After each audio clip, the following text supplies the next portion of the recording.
আমার বাঁচাও শফিক, আমার বাঁচাও। হয়েছে এটা কি কও? ওই জানোয়ার আমার ইজ্জত নিতে চাইছিল। জহিরুল, হ্যাঁ?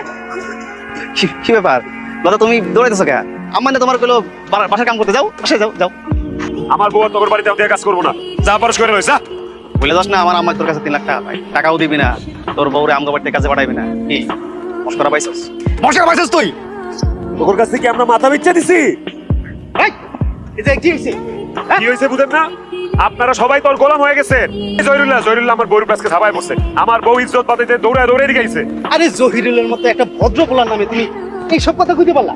জহিরুলের বউ এই যে কলঙ্ক করে আমার উপরে দিল, আমি যারা বউর উপরে ঝাপাই পড়ছি, কোনো প্রমাণ আছে? ওই তোর কাছে কোনো প্রমাণ আছে?